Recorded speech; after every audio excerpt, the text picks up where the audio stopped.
States will do everything to make peace come to Ukraine. This statement was made by the U.S. President Joe Biden at a meeting with Volodymyr Zelenskyy at the Oval Office. And together with our partners and allies, the American people are determined to see to it that we do all we can to ensure the world stands with you, and that is our overwhelming objective right now. So welcome. We have much to talk about. Volodymyr Zelenskyy thanked the U.S. president for the new aid package announced for Ukraine. It includes air defense missiles, additional ammunition for HIMARS, air defense systems, anti-drone machine guns, cluster munition, artillery shells, anti-tank systems, particularly Javelin, more than 3 million rounds of small arms ammunition, 59 light tactical vehicles, explosive ordnance, maintenance part, and other field equipment. Also, the first American Abrams tanks will arrive in Ukraine next week. The most important result of the negotiations was a long-term agreement on joint production of the necessary weapons. Це новий рівень нашої єдності.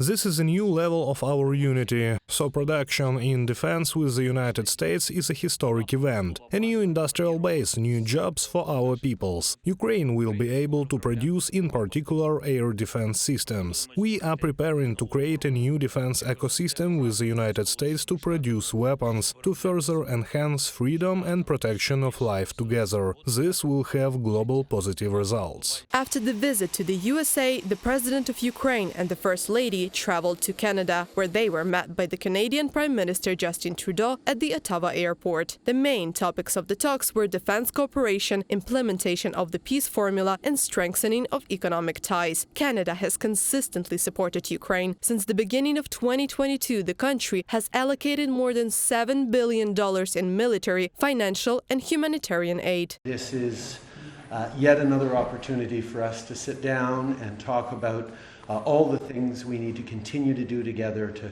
make sure the rule of law is supported, make sure we're supporting everything that Ukraine is doing, and also make sure we're standing very, very strongly against Russia and the violations of this peace and stability that the world has seen by Russia. In this short statement to the media, Volodymyr Zelenskyy expressed gratitude to the people of Canada for supporting Ukraine. And I want to thank in this tough period that you hosted Ukrainians, you helped us on the battlefield, military, financially, and humanitarian aid, which is crucial. The President of Ukraine and the First Lady met with the Governor-General of Canada, Mary Simon, at her residence in Ottawa. Volodymyr Zelenskyy also spoke at the Parliament of Canada, and later in Toronto, he held talks with business leaders of the country. Reported by Anastasia Tarnavska, Natalia Husak, Volodymyr Штангелов, UATV News.